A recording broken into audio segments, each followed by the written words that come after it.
Hello everyone, this is Pankaj Kewat from Burma Bogaro, Jharkhand. Okay और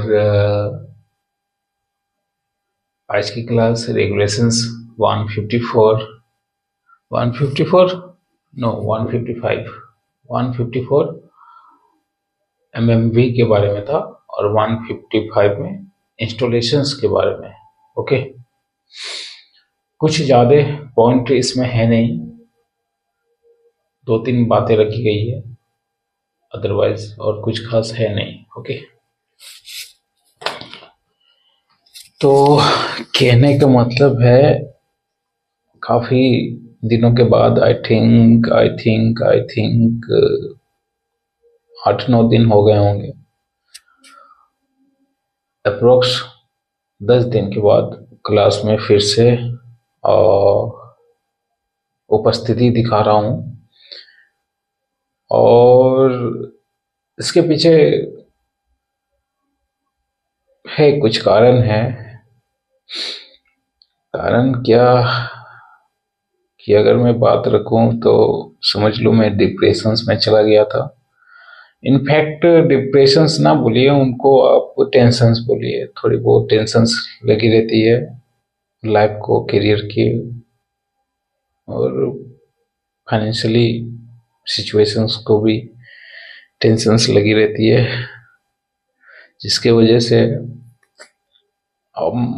इच्छा नहीं कर रहा था, मन नहीं कर रहा था कि क्लासेस लूँ। और जबरदस्ती क्लासेस लूँ तो जो एफर्ट लगाता हूँ वो फिर लगा नहीं पाऊंगा। जबरदस्ती किसी को घिसना, समझ रहे होंगे आप। तो आज लगभग बहुत सोचते सोचते सोचा कि काफ़ी दिन हो गए, एक दिन ले लेता हूँ क्लास या फिर कर लेता हूँ revision.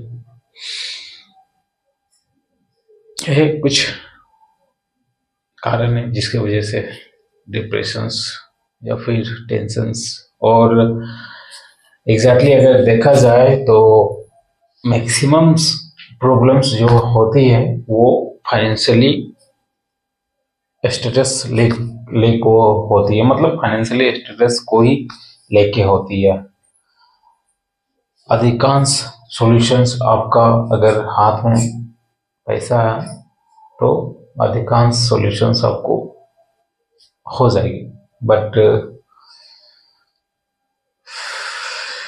Money by everything, without money we can't survive. Okay anyways, मन तो कर रहा है क्लास लेने का, तो चलिए चलते हैं। ओके आज की क्लास है regulations 155, restrictions on installations of main ventilator blow ground. Main ventilator blow ground, देखिए restrictions on installations of mechanical ventilator below ground. Okay, mechanical यहाँ MMV मैन मैकेनिकल वेंटिलेटर ना बोल के क्या बोला गया है, मैकेनिकल वेंटिलेटर। ओके अब ये मैकेनिकल वेंटिलेटर में लगभग 2 फैन आएंगे। पहला फैन आएंगे ऑक्सिलरी फैन और दूसरा बूस्टर फैन। ऑक्सिलरी फैन आप डिप्लोमा में पढ़े होंगे और बूस्टर फैन ये भी डिप्लोमा के क्लासेस में पढ़े होंगे। और अगर नहीं पढ़े हैं तो डिप्लोमा वाली क्लासेस में जाइए। आई थिंक 3rd ईयर में अंडरग्राउंड माइनिंग है। अब देखिए, और अभी के टाइम पे सेमेस्टर हो चुका है, तो डोंट वरी, आप सेमेस्टर में भी जाके देख सकते हैं। अच्छा, ऑक्सिलरी फैन और बूस्टर फैंस, इसमें ज़्यादा डीपली नहीं जाएंगे, बट ऑक्सिलरी फैन क्या करता है कि सिंपल में समझ लो, ये एग्जॉस्ट फैन है। एक EX है, UST एग्जॉस्ट फैन, स्पेलिंग गलत है, एक शॉर्ट एग्जॉस्ट का स्पेलिंग देख लेना। ये एग्जॉस्ट फैन का वर्किंग प्रिंसिपल करता है। एग्जॉस्ट फैंस क्या करता है कि भाई यहाँ हवा है और हमें हवा को यहाँ तक लाना है। ये गैलरी है और ये ट्रैवलिंग रास्ता है। ये हवा करंट ऐसे फ्लो कर रही है, बट हवा हमें इस फेस में लाना है, तो इस हवा को यहाँ तक पहुँचाने के लिए हमें क्या करना होगा, एग्जॉस्ट फैन लगाना होगा। मतलब कि ये हवा खींचे और ऐसे बाय द वे पास करे, ठीक है। तो यही एग्जॉस्ट फैन को एग्जॉस्ट फैन ना बोल के माइनिंग के टर्म में ऑक्सिलरी फैन बोला गया है। ओके, अब रहा बूस्टर फैन। बूस्टर फैन ये बहुत हाईली डेवलप फैन होता है। ये जो बूस्टर फैन होता है ना, ये जो मेन करंट पासवे होता है, main current airway, exactly installations इसी पे करते हैं, ठीक है।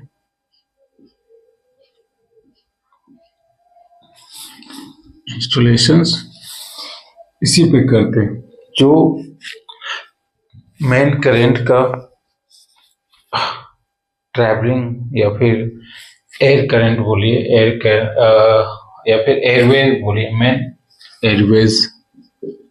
मेन एयरवे जो होता है उस पे बूस्टर फैन लगाया जाता है और ये हाईली डेवलप होता है। ये बूस्टर फैन क्या करता है कि जितनी भी हवा आ रही है माइंस में, वो सबको बूस्ट कर देता है।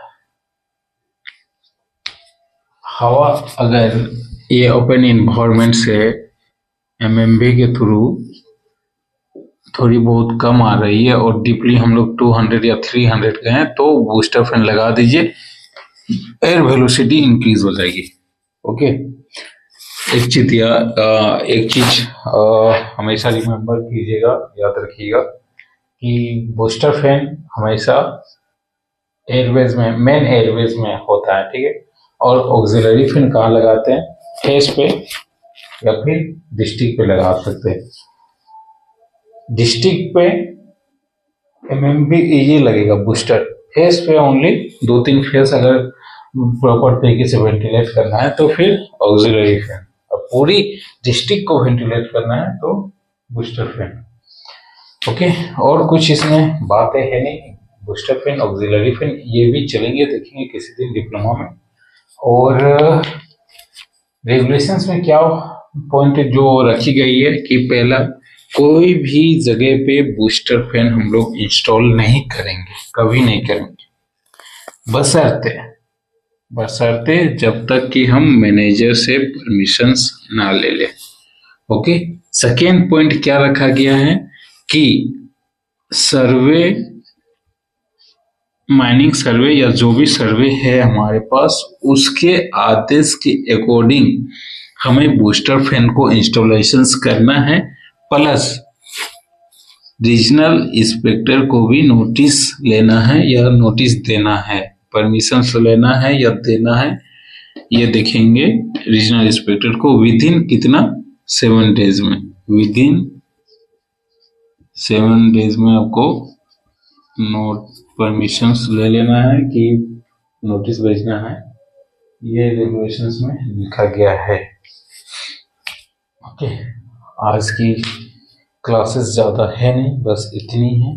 मन कर रहा था तो मैं भी अटेंडेंस लगाने आ गया। ओके, तो चलिए चलते Regulations 155 restrictions on installations of man man mechanical ventilator below ground.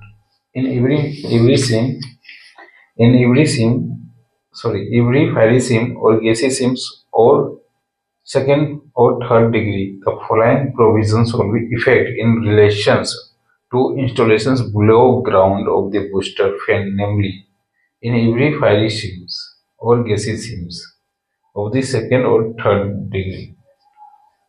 First degree की बात नहीं रखी गई है, but in every fiery SIM और गैसी सिम्स फर्स्ट डिग्री यहाँ मेंटेन नहीं है, बट सेकेंड और थर्ड डिग्री मेंटेन है, लेकिन इन एवरी फायरी सिम और गैसी सिम्स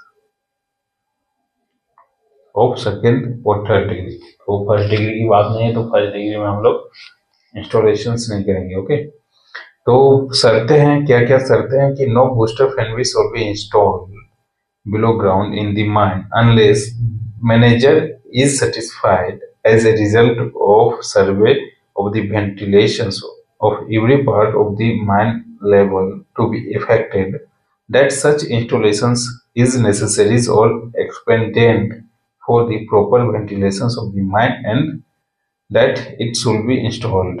Okay, जब तक कि माइनिंग सर्वे या वेंटिलेशन सर्वे प्रॉपर तरीके से परमिशंस या उनके अकॉर्डिंग हम वेंटिलेशंस को समझ में नहीं पाए या फिर उन्हें लगता है कि माइंस में वेंटिलेशंस कमी है, तो मैनेजर के परमिशन के थ्रू ही हम इंस्टॉलेशंस करेंगे। एक बार फिर से रिपीट करता हूँ, थोड़ी और अच्छी सेंटेंस में इसको समझाने की प्रयास कर रहा हूँ। No booster fan shall be installed below ground in the mines, the manager is satisfied as a result survey of ventilation such into necessary. हाँ, कह रहा है कि no booster fan shall be install, यानी कि कोई भी फैन बूस्टर ऑक्सिलरी नहीं है, बूस्टर है। हाँ, तो कोई भी बूस्टर फैन हम लोग इंस्टॉल नहीं करेंगे जब तक कि मैनेजर को संतुष्ट ना हो जाए। कि संतुष्ट कैसे होंगे और कौन करेंगे? सर्वे। ओके, तो मैनेजर जब संतुष्ट ना हो जाए कि यहाँ अगर फैन का जो जरूरत है, बूस्टर फैन का जरूरत है, तब तक कोई भी फैन हम लोग इंस्टॉल नहीं करेंगे। ओके, और मैनेजर संतुष्ट कैसे होंगे? एज ए डाटा पे। डाटा कौन देगा?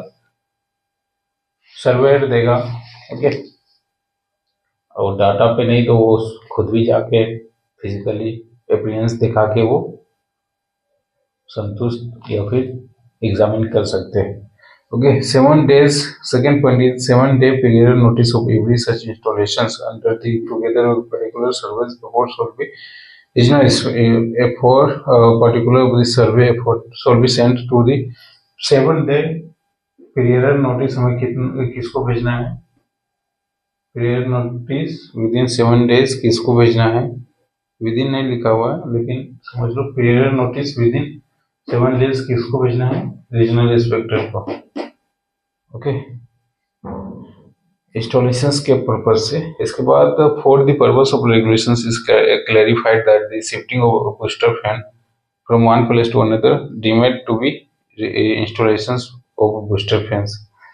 हाँ, अगर किसी माइंस में बूस्टर फैंस लगा हुआ है, ठीक है, फिर इसको शिफ्ट, इस बूस्टर फैन को हम लोग फिर दूसरी जगह शिफ्ट कर रहे हैं, तो वो भी फिर से इंस्टॉलेशंस के बराबर माना जाएगा और फिर से आपको नोटिस भेजना होगा। Okay, the regional inspector may be at any time by order and written required to the use booster fan installation below discontinued।